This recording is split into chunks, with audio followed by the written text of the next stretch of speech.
God, that's a good start today. It's Friday, and I've just found out that the service at Fitzroy is at 9:30 because the minister's got to be at MPA 11 o'clock. I do believe this pilgrimage was about us and not that fucking wanker.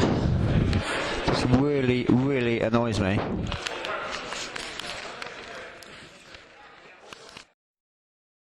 I had planned to visit two locations where two significant events had taken place for me during the war.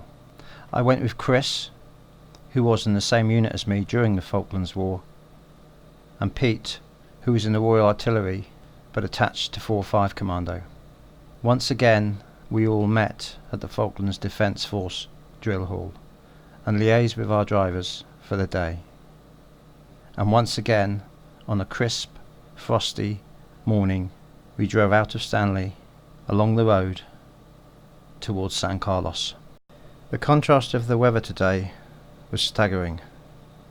There was lovely sunshine, and I stood on the mountains watching the rain clouds race over the hills from San Carlos towards Port Stanley, and then later the cold, cold, wet snow.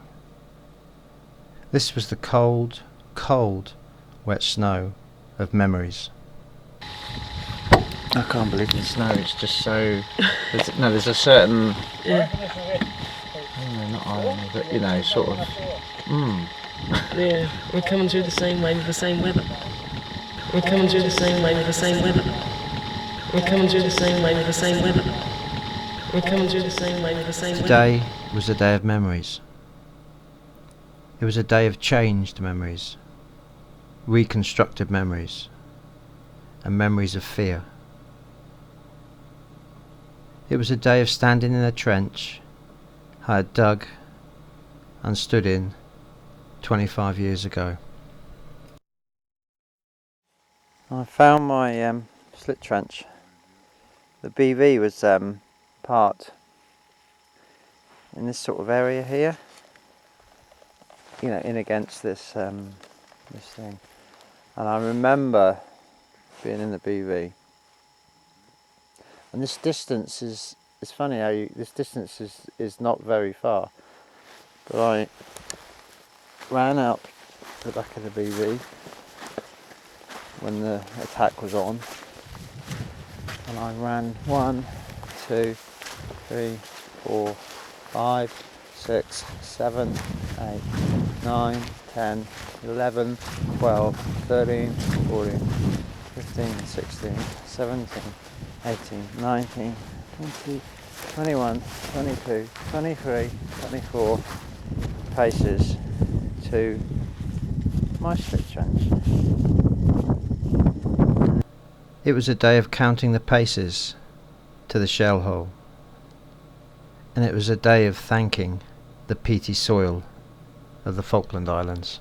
One of the shell holes, as you can see, quite big. As I said, the reason that the bomb thankfully didn't.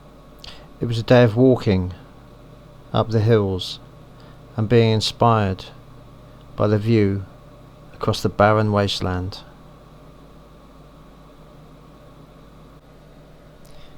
It was about finding the mortar positions. Got a position here. There's loads of positions around here.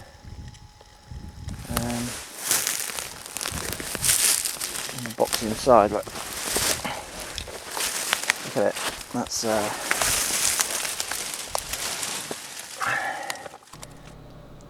It was about finding the artifacts of war.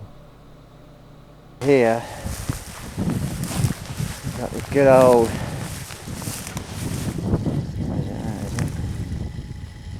metal mug, Arctic metal mug. It was about finding broken jerry cans. Yeah. Obviously that was ditched because it's got bloody holes in. I don't know whether that's been moved, but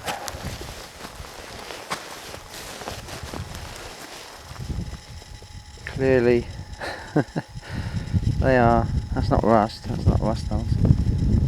Shrapnel holes they are. It was about finding the tracks of over snow BV vehicles marked out as history in the peaty soil. That is, it's a BV track. It was about crossing the bridge over the Murrell River again. It was about going to the minefield and finding the over snow vehicle, broken, shattered and unnoticed. For me, this symbolically represented the many Falklands veterans that have been left unnoticed, shattered and broken for the last 25 years.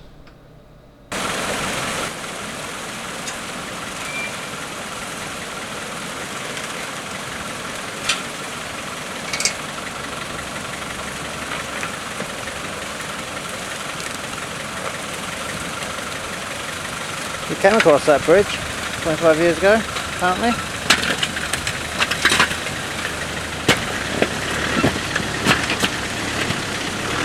Right, snow stopped, thankfully, and we've got to another area. And if you just look down there, this when we were going into Stanley, this is where we drove up. Oh dear.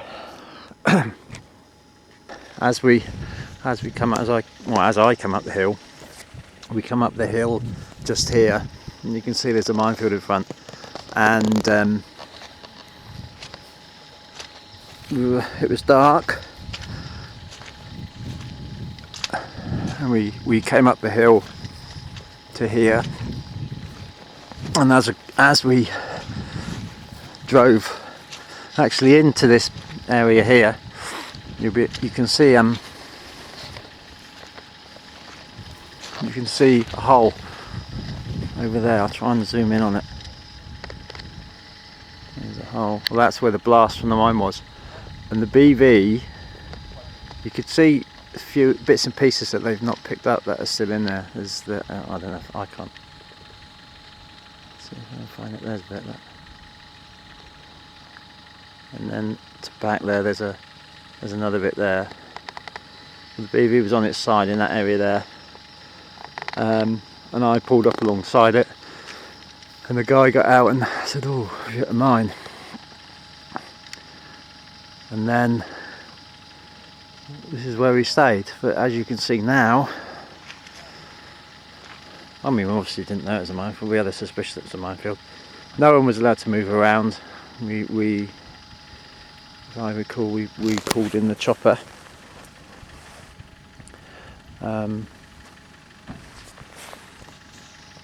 But as you can see, they've moved it out of the minefield, and that's it now. 25 years on, it's quite strange to see this.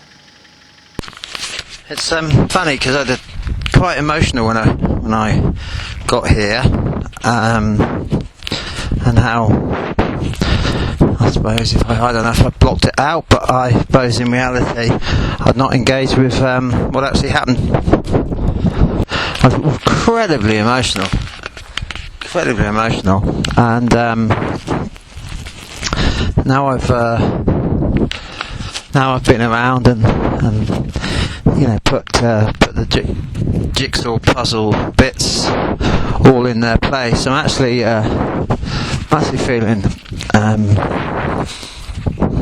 feeling quite light, really, which is in the first time since I got here. I've just felt that I've been on the edge, sort of like, and yeah, it's good, really good.